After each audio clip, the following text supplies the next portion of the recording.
guys, today is Saturday. Walang pasok si Habi ngayon. Kaya ito, relax lang kami. Si bata at saka yung isang bata. Tulog. Usually ginagawa namin tuwing Saturday ay kami naglilinis. Kasi yun lang yung time na talagang nakakapaglinis kami. Although nakakapagwalis-walis naman ako kapag wala ding ginagawa. Pero Saturday kasi is cleaning time. Kaya yun ang ginagawa namin ni Habi. Tapos mamaya may pupuntahan din kaming dinner dun sa bahay ng pinsan ko. Kasi isi-celebrate namin yung birthday ng tito ko at saka ng tita ko. Ang birthday nila ay next week pa.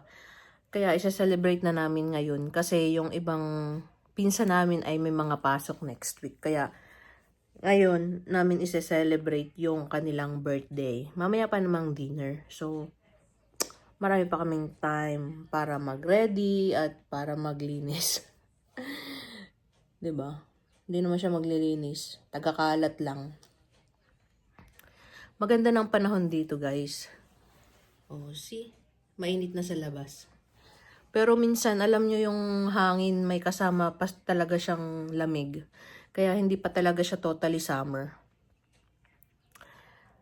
So, mamaya babalitaan ko kayo kung anong maganap sa aming pa-dinner. Ito naman batang to, pag nanonood, lipat na lang ng lipat. Say hi! Iyan!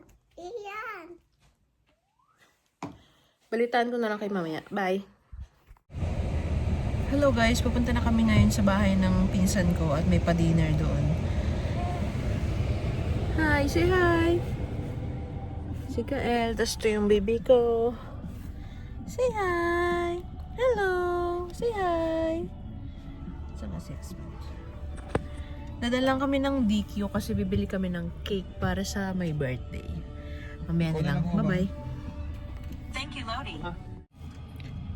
Hello guys, bali na pick up ko na yung cake na in-order ko sa DQ. Hindi ko na rin na-videohan. Dumaan lang kami dito sa car wash kasi nilinisan lang daw ni Habi yung car kasi sobrang dumi. Andawin na rin kami sa bahay ng pinsan ko. Nandun na rin yung pinsan kong taga Regina. Sabi ko susunod na lang kami kasi nag-pick up pa ako ng cake. Ang mga kids.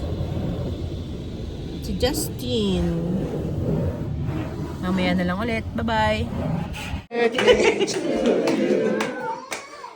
birthday to you. Happy birthday, happy birthday, happy birthday to you. Wish. Wish mo na. More careful. Mahaba yung kasi. Mahaba.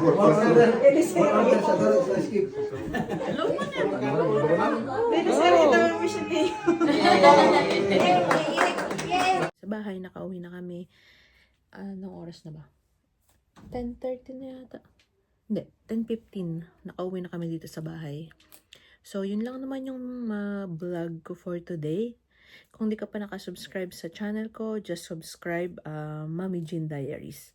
Yun lang. See you again on my next vlog. Bye-bye.